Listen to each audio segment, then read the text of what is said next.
le Seigneur vient, la terre accueille son roi, que tous les cœurs lui préparent une place. La terre et le ciel chantent, la terre et le ciel chantent, la terre et le ciel chantent.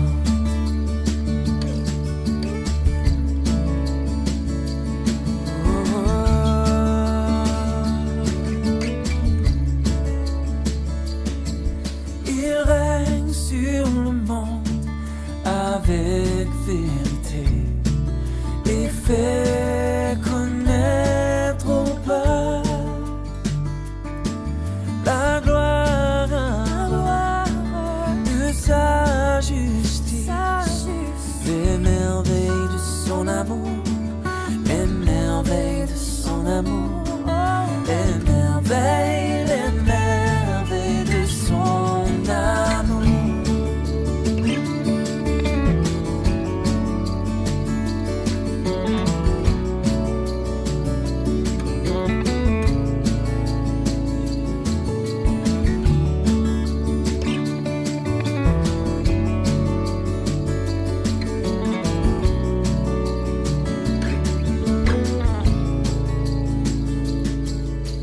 Joie dans le monde, le Seigneur vient. La terre accueille son roi,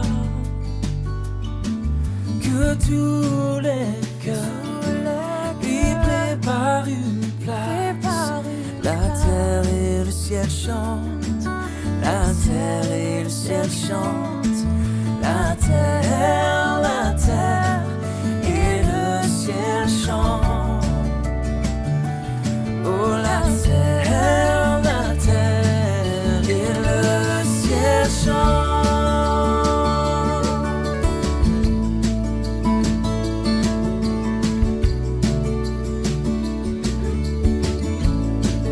Et le ciel chante.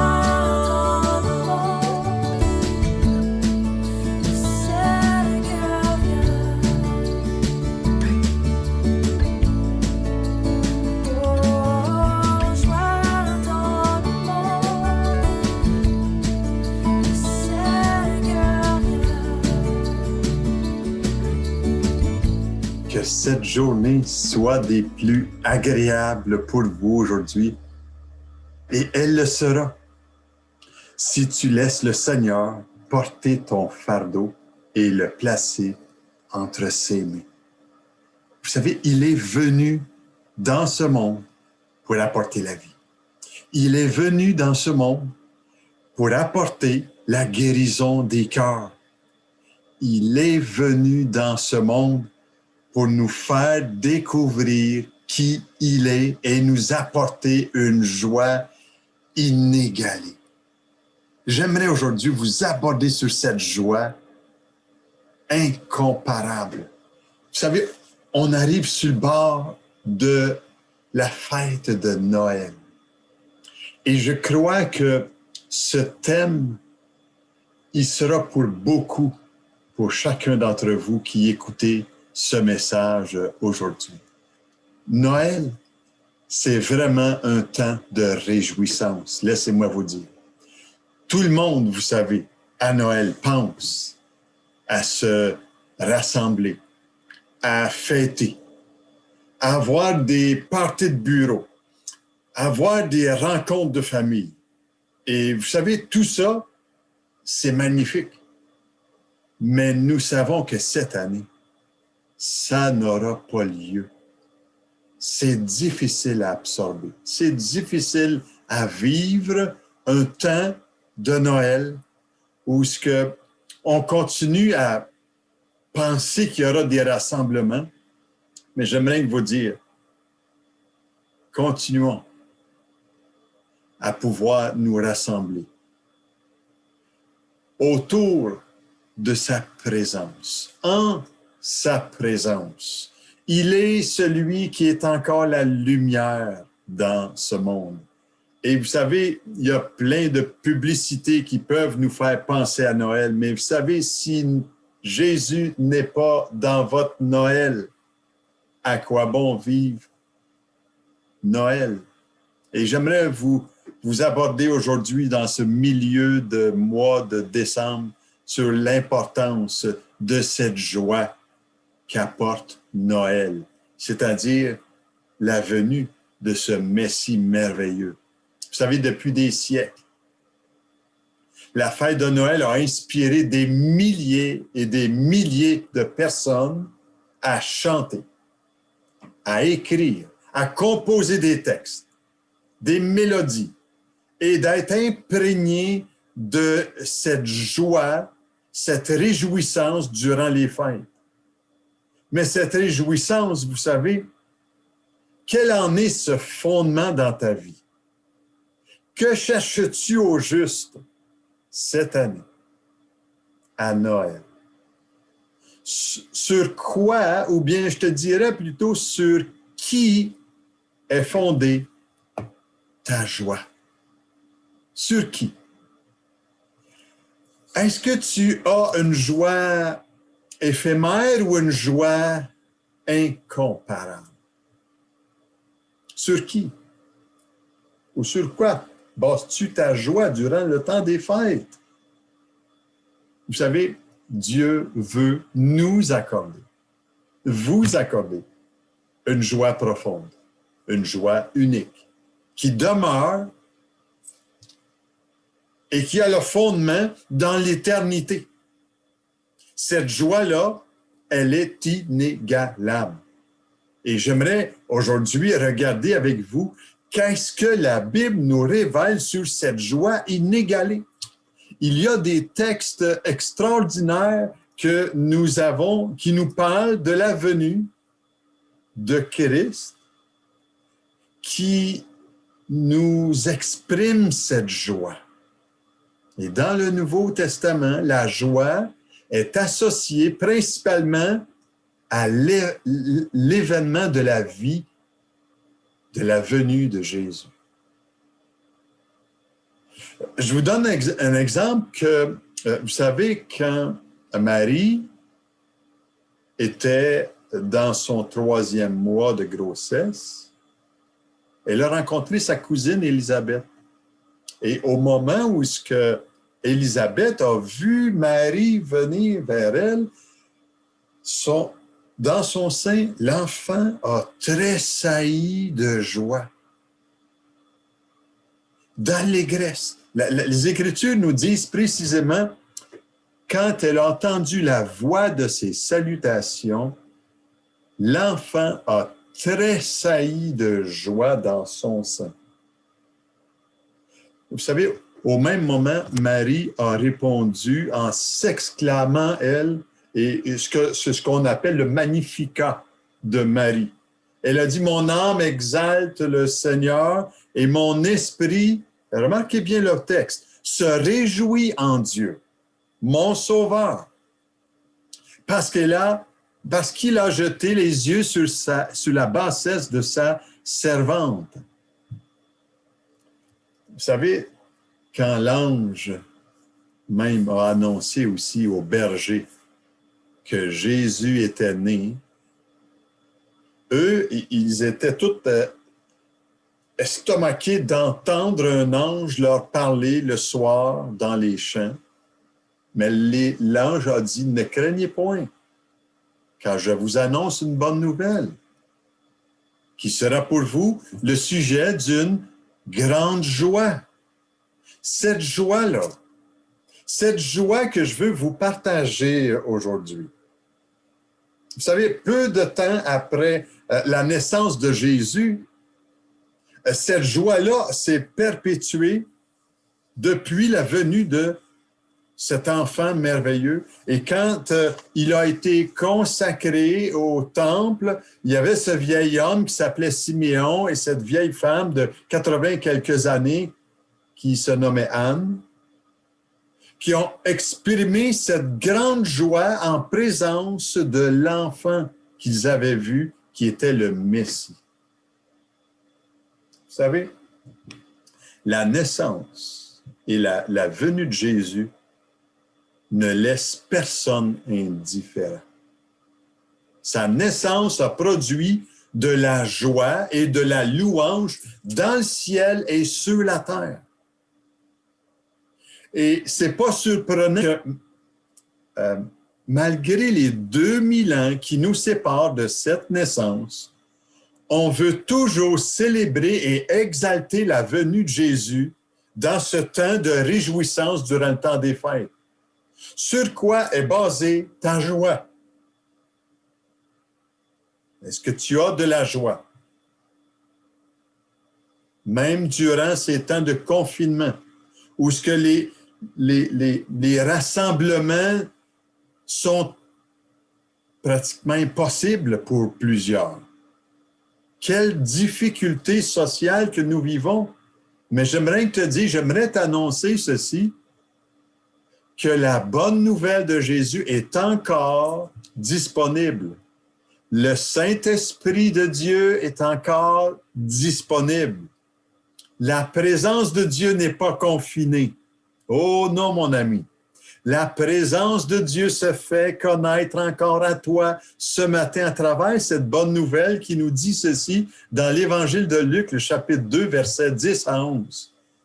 Mais l'ange leur dit, ne craignez point, car je vous annonce une bonne nouvelle qui sera pour tout le peuple le sujet d'une grande joie. C'est qu'aujourd'hui, dans la ville de David, il vous a né un sauveur qui est le Christ, le Seigneur. Wow! Quel beau texte extraordinaire. Et j'aimerais mettre cette emphase aujourd'hui sur cette joie inégalée que Dieu veut te révéler. Vous savez, que ce soit dans le Nouveau Testament ou dans l'Ancien Testament, la joie, c'est pas seulement une émotion, mais aussi une qualité dont l'origine et le fondement est en Dieu. Oui, oui. Est-ce que ta joie de vivre, tu la trouves en Dieu? Dieu le Père, qui a envoyé son Fils Jésus dans ce monde. Dès l'Ancien Testament, vous savez, il y a des textes, comme dans le psaume 16, verset 11, qui nous dit « Tu me feras connaître le sentier de la vie, il y a d'abondantes joies devant ta face, des délices éternelles à ta droite. » Le psalmiste s'exprimait dans ce sentier de la vie avec une joie abondante. L'apôtre Paul dit que le Dieu de l'espérance vous remplisse de toute joie et de toute paix dans la foi, pour que vous puissiez abonder en espérance par la puissance de son esprit. Que ce soit l'Ancien Testament, le Nouveau Testament, partout dans la Bible, il nous est parlé de la caractéristique de cette joie, cette source de joie, qui n'est pas fondée sur mon tempérament, qui n'est pas fondée sur mes émotions, mais sur ce que Dieu a envoyé son Fils. Et c'est lui qui est cette joie de vivre, mon espoir dans ce monde. Il est celui qui mérite tellement toute notre connaissance, notre adoration.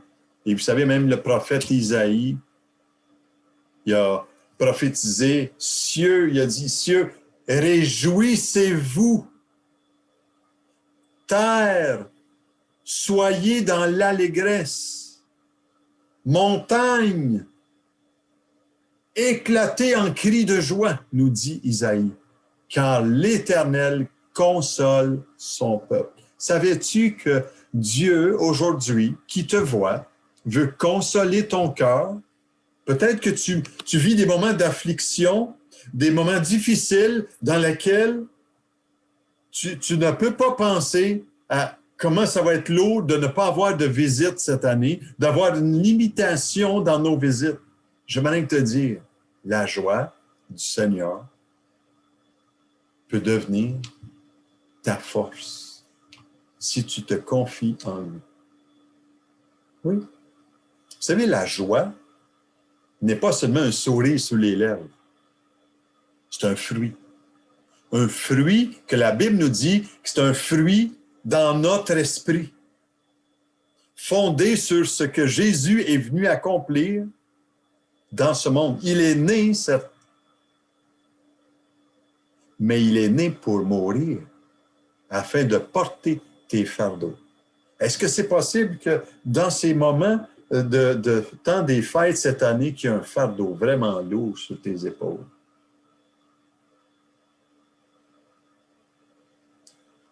Parce que la distanciation de la famille est difficile. Je prie pour toi aujourd'hui. Moi aussi, je le vis, ça. Je trouve difficile ces choses. Mais ma joie n'est pas basée sur mes circonstances. Ma joie est basée sur une personne. Et ma joie la plus profonde que je peux expérimenter, c'est la joie du Seigneur qui est ma force. Il est ma paix.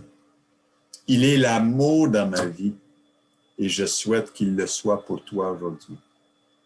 Les disciples, vous savez, du temps des apôtres, étaient remplis de joie et du Saint-Esprit d'avoir partagé la bonne nouvelle. Savez-vous que c'est ma joie aujourd'hui pour vous? L'apôtre Paul dit, mais le fruit de l'Esprit, c'est l'amour, la joie, la paix, etc. Et il y a beaucoup de résultats à la joie. Parce que c'est un lien profond qui nous unit à Christ et à son Église qu'il veut bâtir. Jésus a dit à ses disciples avant de partir, vous êtes dans la tristesse parce qu'il leur avait annoncé qu'il partait. Mais il dit, je vous reverrai. Et votre cœur se réjouira et nul ne vous ravira votre joie. Il n'y a personne qui va vous enlever cette joie.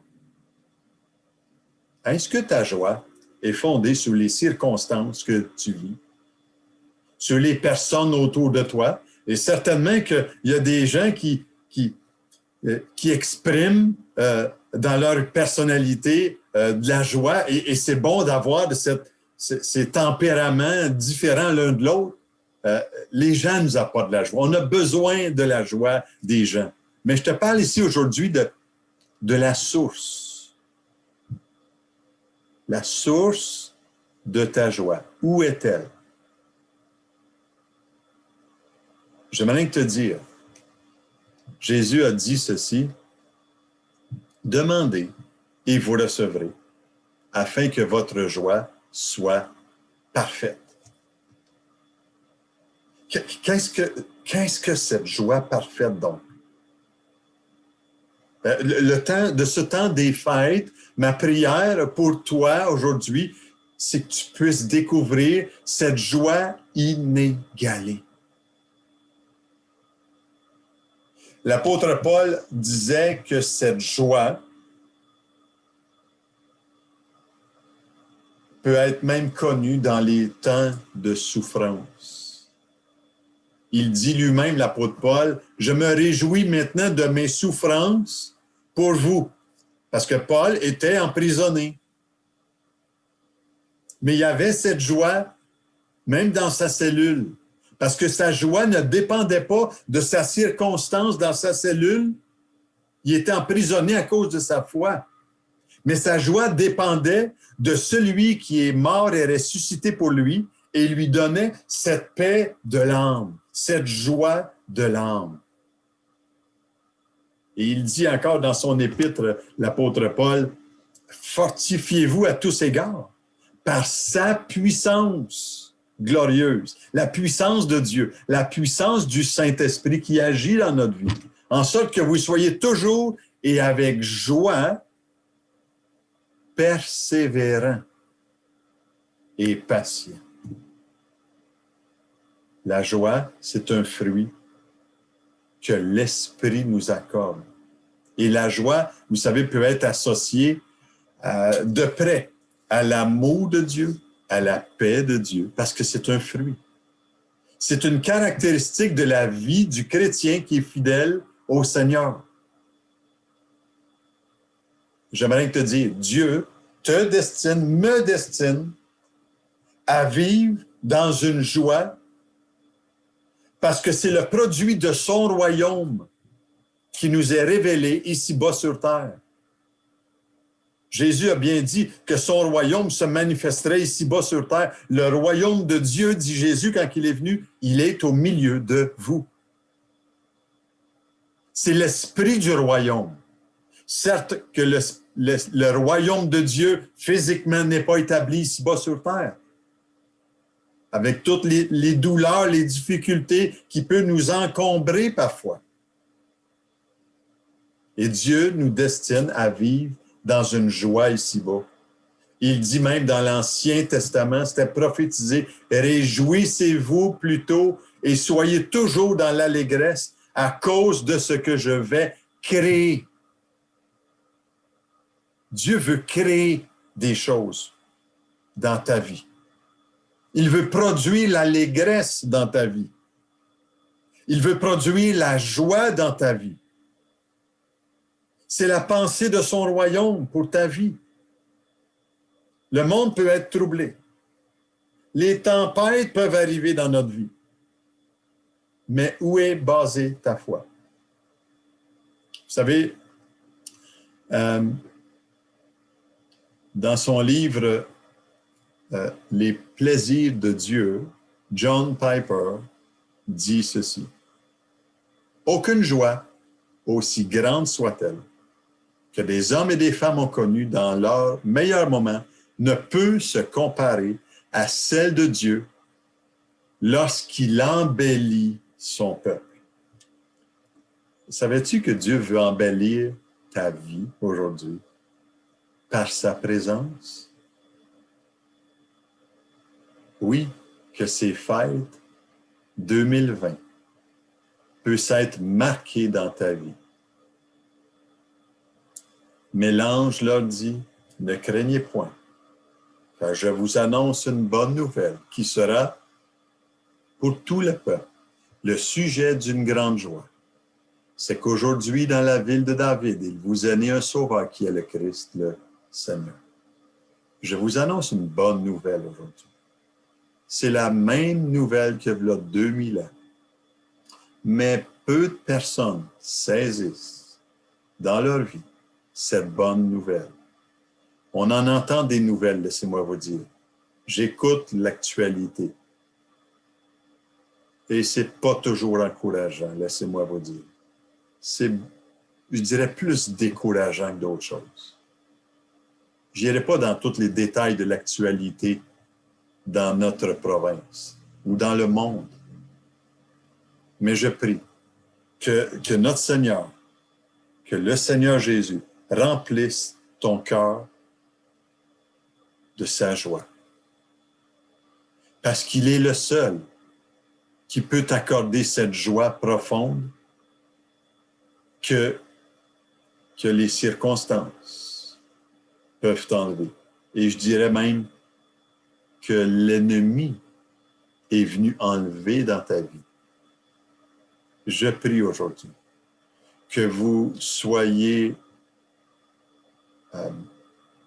impactés de sa présence, que vous puissiez vivre ces moments dans cette saison de Noël avec la joie du Seigneur dans votre vie.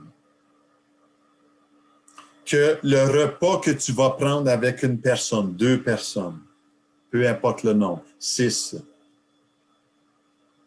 que cela puisse t'occasionner de prendre un temps pour remercier celui qui est venu dans ce monde pour t'apporter cette joie que lui seul peut t'accorder. La joie de vivre, la joie et l'espérance que lui nous a donné dans cet appel de mettre notre foi en lui. Jésus veut t'offrir cette joie aujourd'hui. Qu'est-ce que tu vas choisir? Ce sera ton choix. Moi, j'ai choisi de vivre et de laisser mon temps des fêtes, mon temps de Noël. Je vais réveillonner, vous savez. Ça va être vraiment intime. Mais je vais réveillonner cette année encore. Je le planifie avec ma femme et quelques personnes de ma famille. Et ce sera un Noël bien différent, mais je sais une chose, sa joie profonde va envahir ma vie, qui n'est pas seulement un sentiment, mais une bonne nouvelle pour moi. Une joie de vivre qui m'apporte la liberté et le pardon de mes péchés. Une joie de vivre qui m'apporte l'amour de Dieu qui est venu parmi nous dans la personne de Jésus. Est-ce que tu aurais à cœur aujourd'hui d'accepter cet enfant Dieu, cet enfant un jour qui est venu dans la crèche, mais qui est venu pour mourir? Il est né pour mourir. Il le savait. Il est né pour mourir pour toi, pour prendre tes fardeaux, tes difficultés, pour prendre tes maladies, si tu veux bien lui donner. J'aimerais aujourd'hui, en terminant, prier avec toi, que ce temps des fêtes soit marqué par sa joie que lui seul peut t'accorder et que son esprit peut te révéler aujourd'hui. J'aimerais prier avec toi aujourd'hui et me permettre de rentrer dans votre foyer comme ça. C'est tellement un privilège. Et j'aimerais qu'on prenne juste un petit moment de recueillement devant le Seigneur. Seigneur Jésus, je reconnais que tu es venu dans ce monde.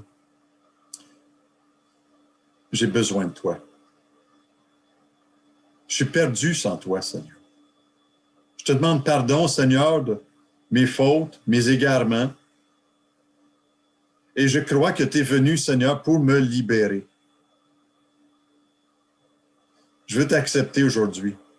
Accepter que tu es venu pour moi dans ce monde. Tu es venu pour me pardonner. Tu es venu pour faire de moi une nouvelle créature.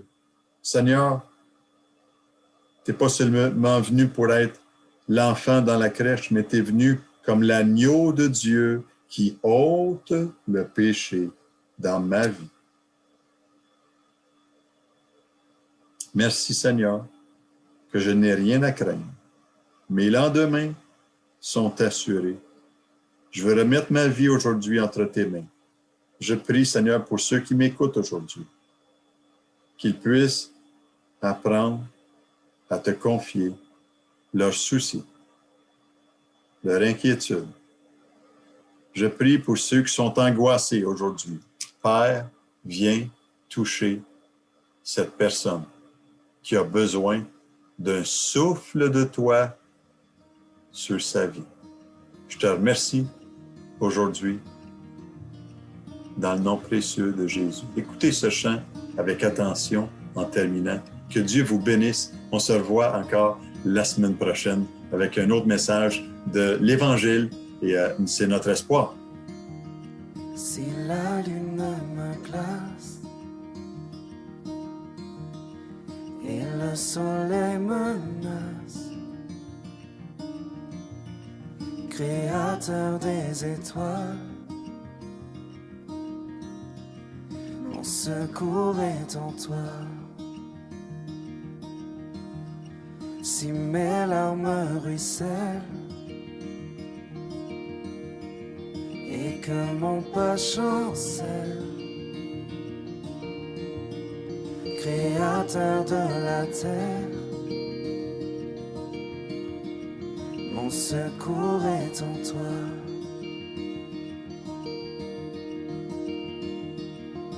Je lève les yeux vers les hauts sommets.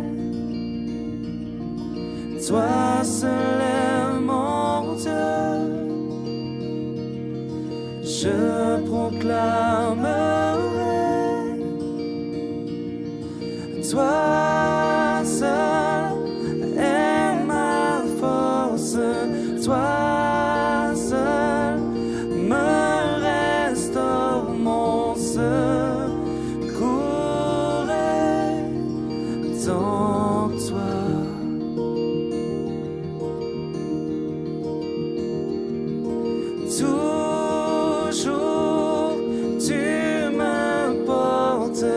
jamais tu ne dors mon secours est dans toi.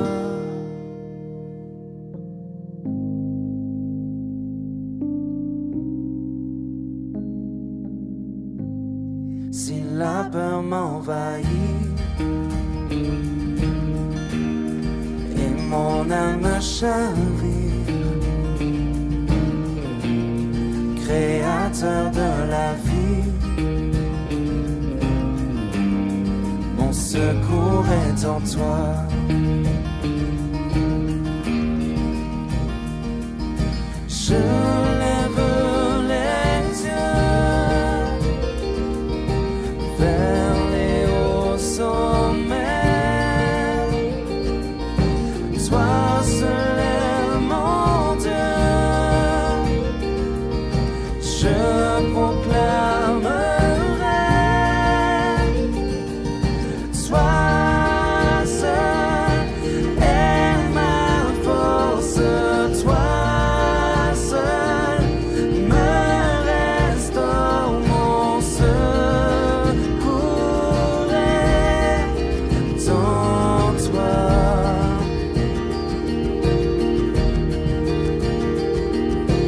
Toujours tu me portes, jamais tu ne dors. Mon secours est en toi.